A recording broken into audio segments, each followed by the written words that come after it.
Laban ni Janjan Kuya versus Upaw Dipolo.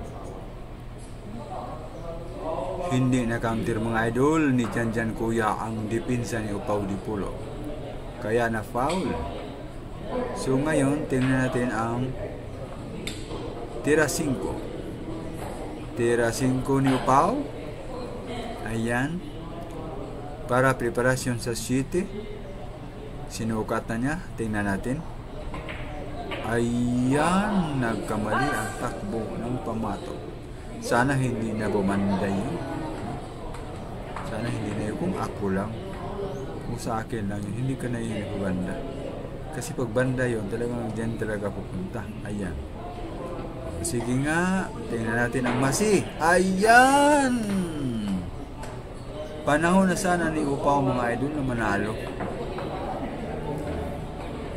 Panahon na sana na manalo. Kaya lang, ganyan ang nangyari sa pamato. Para sana sa size. Ngayon, ang bula ay nasa buhaya. Buhaya yan. Si Janjan Kuya, buhaya ng bula yan eh. Tingnan nyo ngayon mga idol ah.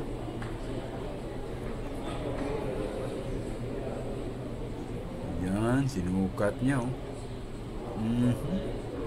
Diyan raw niya ilagay ang city.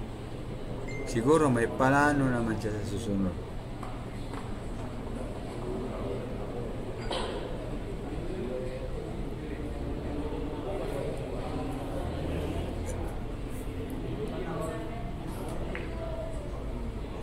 Ayan. Hindi naman umabot ang pamato pero street lang yan. Ano naman kaya ang plano ni Janjan dahil nagkatabi, nagkadikit ang 9 at 10? Ay! Breaking pala ni Janjan. Galing. Breaking. Galing, no? Ano? May 8 pa, breaking na niya 9 at saka 10. Yan! Yung mga tira na pambili ng bulalo. Tira na pang bulalo na tira yan, no? Yan! Pinitik.